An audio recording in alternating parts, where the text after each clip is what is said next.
The boy's fingers were blue when the Comanche hunter found him beneath the broken wagon, and the first thing the hunter did was give the child his last strip of dried meat. He had been saving it for the third day of his journey. He placed it in the boy's hand anyway, then looked toward the cabin where a woman held a rifle with both arms, and a little girl watched through the window, too weak even to cry. Why had a family chosen this empty stretch of the Llano Estacado for a home? And why had a hunter who trusted no settler crossed the frozen grass to feed them in secret? Before we go farther, settle in wherever you are tonight. If you're listening from a kitchen, a porch, a quiet room, or a bed after a long day, tell us in the comments where you are. There is comfort in knowing how many hearts are gathered around one fire. The hunter's name was Tawakoni, though no white tongue in the nearest settlement could say it correctly. He had stopped asking them to try. A name was a thing that belonged among people who remembered you. His people had scattered south and west after the long years of war, hunger, disease, and soldiers. Some had gone toward the agency lands near Fort Sill. Others had disappeared into towns where their hair was cut and their old ways treated like a crime. Tawakoni had chosen the open country instead. He rode alone, traded when he had to, hunted when he could, and slept beneath the stars when the wind permitted it. It came hard across the flat country, carrying ice crystals that struck his cheeks like sand. The horizon had no trees except a thin line of cottonwoods gathered around a distant creek. The land was level enough to make a man-doubt distance. A chimney could seem close for half a day and then remain far enough away to kill him before he reached it. Tawakoni had been following a wounded mule deer when he found the wagon. The tracks had led him over a rise and down into a shallow draw where the snow had gathered. One wheel lay broken. The canvas cover had torn loose. A woman had dragged 2 flour sacks across the doorway of a small cabin and packed snow around their edges. She had done it badly, but with the stubborn care of someone who had no one else to do it. "Stay where you are," she called. Her voice shook. The rifle did not. Tawakoni raised both hands. His right palm was wrapped in a strip of old shirt. Blood had seeped through it. He could smell the iron beneath the cold. "I am not coming for your house," he said. The woman stared at him through the cracked doorway. She was perhaps 30, perhaps older. Hard years made age difficult to read. A baby lay against her shoulder, silent beneath a blanket. The little boy at Tawakoni's feet tried to hide the meat in his coat. The hunter looked at the child. "Eat it now." The woman's eyes narrowed. "What did you put in it?" "Nothing." "Why give it to him?" Tawakoni glanced at the boy's hollow cheeks. "Because he is hungry." The answer seemed to anger her more than any threat could have. She kept the rifle pointed at his chest. "My husband is away," she said. Tawakoni looked at the broken wagon, the thin smoke from the chimney, and the tracks that led from the cabin toward the north. There were no returning tracks. "He is not away," Tawakoni said. The woman's mouth tightened. "You don't know that. I know the snow. I know the tracks." Something moved in the cabin. The little girl had risen and was staring at him. Her lips were pale. Tawakoni unwrapped the bloodied cloth from his hand and reached beneath his coat. The woman lifted the rifle higher. He brought out the mule deer's liver, still wrapped in leaves. "For the baby," he said. "Cook it thin." Then he turned and walked into the wind before the rifle or the woman's fear could decide what happened next. The shot was not aimed at him. It was aimed into the air. Tawakoni stopped on the white rise. Behind him, the cabin smoke bent low and vanished. Ahead lay the long country, cold and empty, with the wounded deer's trail fading among the drifts. He should have kept walking. His wife and 2 sons had died in a fever camp beside the Canadian River. The soldiers had come afterward, not to help, but to count the living and move them again. Tawakoni had been away hunting when the fever took his family. He returned to find his youngest wrapped in a blanket and his wife's blue bead necklace hanging from a thorn bush. Nobody had told him who had buried them. Nobody had known where he went. But that evening, when he made a small fire in a hollow beyond the rise, he found himself counting the cabin's occupants. Woman, boy, girl, baby. No husband. No grain that would last. No wood stacked near the door. He knew the numbers because hunger had taught him to count before it taught him to pray. The next day, he brought them 2 rabbits. He left them beside the broken wagon and watched from the ravine until the woman opened the door. She carried the rifle in one hand and the baby in the other. She saw the rabbits. She looked across the snow. Tawakoni could almost feel her searching for him. He had chosen the hard road without telling himself that was what he had done. On the fourth week, she set a tin cup upside down on the porch. Beneath it, she placed a note weighted with a stone. Tawakoni waited until night. He crawled close, lifted the stone, and unfolded the paper. "We know you are there. We cannot repay you. Tell us what you want." He read the words twice. The handwriting was narrow and pressed so hard into the paper that the letters had nearly cut through. He left the note beneath the cup. "I want you alive." The next morning, the cup was gone. A day later, a second note appeared. "That is not an answer." Tawakoni almost smiled. Almost. He had forgotten what it felt like to be challenged by someone who was not trying to kill him. He wrote, "You have children." The reply came at dusk. "So did you." The words struck deeper than she could have known. Tawakoni folded the paper and placed it against the leather pouch at his chest. That night, he did not sleep. The settlement of Harlow lay 2 days east, where a general store, a church with a leaning bell tower, and a sheriff's office stood around a road that became mud in spring. The storekeeper, Amos Pike, had heard about Eliza's husband. Most people had. Thomas Vale had borrowed against his land from Pike, then vanished after a card game in which Pike had won the deed. Eliza refused to sign the final transfer. Pike had given her until the first thaw to leave. The cabin was not hers on paper. The children were not his concern. The winter was. When Tawakoni brought this news to Eliza by leaving another note, she wrote back, "Then why are you helping us?" He answered, "Because he wants you afraid." The next note arrived before dawn. "Are you not afraid?" Tawakoni looked at the pale light coming over the plain. He thought of soldiers. He thought of fever. He thought of the moment his wife had looked at him before he left to hunt, her hand resting on the shoulder of their older son. He had promised to return before dark. The fever had taken them before noon. He wrote, "Fear is not a road. It is only weather." Eliza kept that note. The choice became harder in February. The deer moved south. The rabbits grew scarce. A new patrol of mounted men began riding the trails, searching for anyone they could call a raider. Tawakoni saw their tracks near the creek and recognized the iron-shod horses. The men belonged to Pike, though Pike himself wore a badge and called them deputies. Tawakoni could leave. He had a horse, a rifle, a winter coat, and enough skill to reach the agency lands before the patrol caught him. If he stayed, he risked arrest or death. If he fled, the family would face the thaw with no food, no legal claim, and a man determined to push them into the road. He considered leaving for one full day. On that day, he watched Eliza split the last chair into kindling. She used the back of the axe because her hands were too cracked to grip the handle properly. Jonah stood beside her, holding the baby. Ruth knelt near the ashes and tried to warm a tin cup with nothing in it. Tawakoni felt an old, familiar anger rise in him. Not the hot anger of a young man. This was colder. It had learned patience. At dusk, he rode to Harlow. "You're a long way from wherever your people are," Pike said.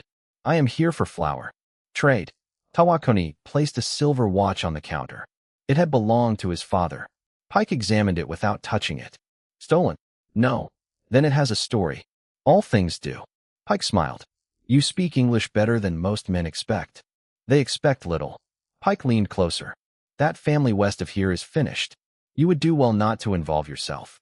Tawakoni said nothing. "Vale owed me money. His wife knows the debt. When the snow melts, that cabin belongs to me. Paper says so. Paper says everything when the right man holds it." Tawakoni took the watch back. "Then you have no need to fear a hungry woman." Pike's smile disappeared. "I fear men who mistake kindness for strength." Tawakoni stepped away from the counter. Kindness is strength when it has a rifle behind it. He bought the flour with 2 silver coins instead of the watch. The coins were his last. Outside, Sheriff Bell followed him into the cold. "Keep moving," Bell said. His fingers tapped the brass button at his cuff. "Pike has friends." "Do you?" Bell looked toward the store. "I have a wife." It was not an answer, but it was the closest thing to courage the sheriff could afford. Tawakoni rode home beneath a sky crowded with stars. He carried flour, salt, coffee, and a small paper sack of sugar. He left them beneath Eliza's porch before dawn. She stood in the doorway with the rifle lowered. Her hair was tied back with a strip of blue cloth. The baby slept against her chest. She looked thinner than before, but her eyes were steady. "You could have come to the door," she said. "I did not want to frighten you. You have been feeding us for nearly 2 months." If you meant to frighten me, you would have done it by now. Tawakoni glanced at the rifle. You still hold it. I am learning to hold two truths at once. Eliza looked at the sack of sugar. Mary has stopped crying at night. For the first time, Eliza smiled. It was brief, but it changed the whole doorway. What do you want? She asked again. Tawakoni looked across the white land. I want you to live long enough to decide what you want after winter. And after winter? He touched the pouch at his chest. I do not know. She saw the movement. What is in there? Something I cannot lose. Then you know how that feels. The snow began melting in March. Beneath it, the grass lay flattened and brown. The first thaw exposed bones, broken wagon boards, and the long, dark stains of old blood near the creek. It also exposed Tawakoni's tracks. Pike's men found them. 3 riders came to the cabin at noon. Pike rode in the middle, dressed in a wool coat too fine for the country. Sheriff Bell rode behind him. The third man, Haskett, carried a shotgun across his saddle and smiled as if he had been waiting all winter for entertainment. Eliza stood outside with the rifle. Jonah held a hatchet. Ruth held Mary. Tawakoni watched from the ridge. Pike lifted a folded paper. Mrs. Vale, this is your final notice. You gave notice in December. Winter delayed enforcement. No, winter delayed your courage. Haskett laughed. Bell looked down at his horse's mane. Pike's eyes hardened. You are occupying my land. Your paper says that. The cabin was built by my husband. Your husband owed me. My husband lost your game. Debt does not care how it was made. Tawakoni shifted his rifle. Pike saw the movement. There he is, Haskett said. The charity hunter. Pike turned in the saddle. Come down, Tawakoni. We can settle this like men. You brought 3 rifles. Only one of them is pointed at you. Bell's hand moved toward his pistol. Eliza raised her rifle. Leave. Pike laughed softly. You think that weapon changes anything? No, she said. But it changes me. The words settled over the yard. Pike reached beneath his coat and drew a revolver. Your husband signed this deed. Eliza stared at the paper. Tawakoni noticed what she did not. Pike's left thumb was black with ink, but the signature on the deed had been made with a right-handed flourish. Thomas Vale, according to the old letter Eliza had once shown him, wrote with his left hand. Tawakoni had seen the letter by firelight. He remembered the angle of every mark. Forgery, he said. Pike's pistol turned toward the ridge. The first shot struck the stone beside Tawakoni's knee. Inside, she said. No. They will kill you. They came to take your home. And you think dying in my yard will prevent that? He looked at her. I think hiding will not. Haskett fired through the window. Glass broke. Ruth screamed. Mary woke and began crying. Pike, this is enough. Pike answered. You work for me. Bell did not reply. The silence told Tawakoni everything. Tawakoni looked at the cellar hatch. Is there another way out? An old storm tunnel, Eliza said. It opens beyond the creek. Can you reach it? Yes. Then take them. What will you do? Make them look at me. The floorboards shook beneath another shot. Eliza grabbed his sleeve. You cannot fight 3 men. I am not fighting 3 men. How many? Only the one who believes he cannot lose. They lowered the children into the tunnel. Ruth went first, then Jonah with the baby, then Eliza. Tawakoni stayed above with the rifle. The cabin smelled of smoke, dust, and the sharp sourness of fear. His wounded palm had opened again. Blood ran along his wrist. Pike kicked the front door. Tawakoni, he called. You know how this ends. You have no people, no law, no claim. Tawakoni looked at the leather pouch on his chest. He opened the door. Pike fired. Tawakoni moved aside. The bullet struck the wall. He struck Pike's wrist with the rifle stock. The revolver dropped. Haskett raised the shotgun, but Sheriff Bell stepped between them. Put it down, Bell said. Haskett swung the barrel toward him. Bell drew his pistol and fired into the dirt at Haskett's feet. Next one is higher. Haskett stared at him. Bell's brass cuff button trembled, but his hand did not. Pike lunged for the fallen revolver. Tawakoni kicked it beneath the stove. You forged the deed, Tawakoni said. Pike's face changed. You cannot prove that. Your left hand did not sign it. Pike froze. Eliza emerged from the tunnel behind him, carrying a tin box. She set it on the table and opened it. Inside were letters, account books, and a folded packet wrapped in cloth. My husband kept copies, she said. He knew you would come for the land. Pike stared at the papers. What is in the packet? Bell asked. Eliza unfolded it. Names. Dates. Debts. 3 families forced off their land. 2 men beaten. 1 dead in the creek after Pike's deputies took his horse. Belle looked at Pike. Pike smiled again, but the confidence had gone from it. Paper burns. Eliza closed the box. So does a man's reputation. Pike reached for the knife at his belt. Tawakoni saw the shoulder move before the blade cleared the sheath. He caught Pike's wrist and drove him against the wall. Pike's breath left him. Tawakoni did not strike again. He held him there until the sheriff took the knife. It would have been easy to kill Pike. The man had murdered by paper and threatened by gun. Tawakoni could feel the old anger asking for one clean answer. But killing Pike would turn every accusation into rumor. The law might not be kind, but the account books were real. Eliza's courage had made them real. His task was not to give her vengeance in the dirt. It was to make sure the truth reached a place where it could not be buried. He released Pike. "Take him," Tawakoni said. "I should have stopped him sooner," he said. Eliza looked at the children. "Then stop him now." The sheriff nodded. Eliza followed. "You are hurt," she said. "It is only my hand. That hand fed my children." He looked away. "They fed themselves." "No," she said. "They survived because you chose them." Eliza led him into the cabin and sat him by the fire. She washed his palm with warm water. The cloth smelled faintly of boiled sage. Her fingers were careful, but not timid. Tawakoni watched her tie the bandage. "My wife wore blue beads," he said. Eliza did not look up. "Tell me about her." When he finished, the fire had burned low. "I thought if I remembered them," he said, "I would have to keep being the man who failed them." Eliza placed the leather pouch beside his injured hand. "I think you kept remembering them because some part of you still wanted to be the man they loved." He closed his eyes. She touched the pouch. "May I?" He opened it. Inside lay the blue beads, darkened with age and rubbed smooth by his thumb. Eliza held them in her palm. "You carried these all this way. I had nowhere else to put them." She returned them. "Some things are too precious to be carried alone." That was the line she would later remember, though at the time she spoke it while tying a knot in the bandage. Tawakoni looked at the sleeping children. Jonah had placed the wooden horse beside his head. Ruth had one hand around Mary's blanket. "I cannot stay," he said. Eliza's hands went still. "Because of Pike? Because of me?" She waited. "I stayed away from people because I believed loss was proof that I had loved wrongly. You have shown me that love can be a duty even when no one promises it will remain." Eliza looked toward the window, where the snow was turning gray beneath the afternoon light. "I built walls because I thought grief could not cross them," she said. "It crossed anyway. It just had to climb higher." Tawakoni understood that she was giving him something as precious as the beads. Not a promise, not a plea, a truth. If this story is moving you, you are exactly who we wrote it for. A like and a subscription helps keep these quiet, human stories alive for the people who need them in the evening.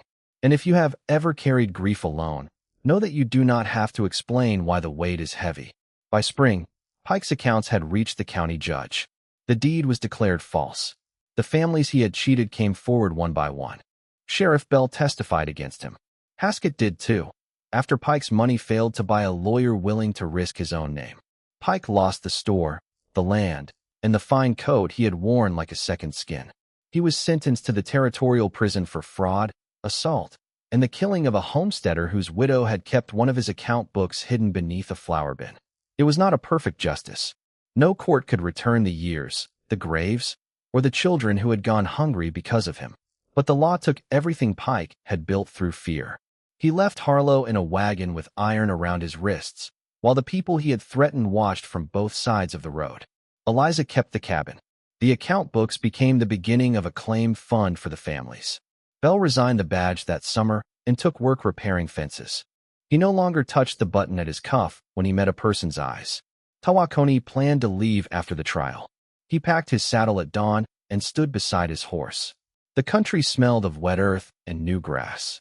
The creek had risen, carrying pieces of winter away. Jonah came out first. He held the wooden horse in one hand and a new carving knife in the other.